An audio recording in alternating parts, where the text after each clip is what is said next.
Hello! At dahil malamig na nga dito sa Japan, ay naisipan ko nga ngayong kumain ng masarap na ramen. Ayan, at bago nga tayo tumawid, ay tumingin muna tayo sa ating kaliwat kanan bago tayo tumawid at baka tayo ay masagasaan sa sobrang excited nating kumain ng ramen. Mabuti na lang mabait si Kuya Driver at tinigilan niya nga ako.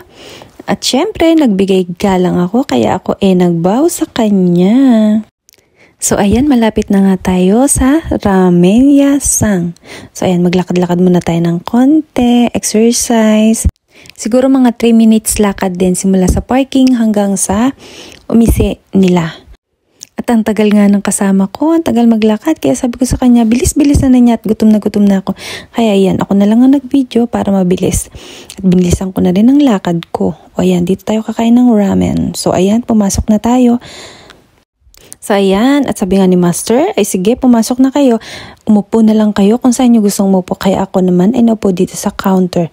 Mas gusto kong umupo dito sa counter kasi ayoko nang nakalupagi. Sumasakit ang paa ko. So ayan, diba? Dito lang ako sa counter. Mas masarap umupo dito.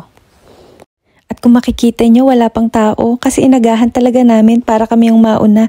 Ayoko kasi na naghihintay. Alam niyo ba yung gutom na gutom ka na tapos maghihintay ka pa? Kaya ang ginawa ko, mas maaga akong pumunta dito. At habang naghihintay nga pala ako ng order, ayan, video lang. Ito na nga ang aking hinihintay, ang masarap na tonkotsu ramen. Dito lang yan sa Masaki. O diba? Alam niyo ba, nakakailang balik na talaga ako dito para kumain lang ng ganito. Ng masarap na ramen. O yan, tinan niyo pa yung itlog, napakasarap. Yung mga toppings niya, ang sarap din. At alam niyo ba ha, hindi pa ako nakontento sa isang ganyan. Nag-order pa ako ng isa pa. Kasi nabitin ako sa sobrang sarap. So ayan, tinan niyo ha. Naubos ko na yan. At hinihintay ko na yung pangalawa. Yan, malapit ng maluto. So ayan. Ito second batch. Ilalagay mo lang yan dyan.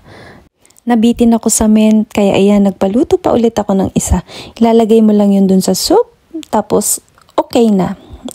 So ayan, thank you!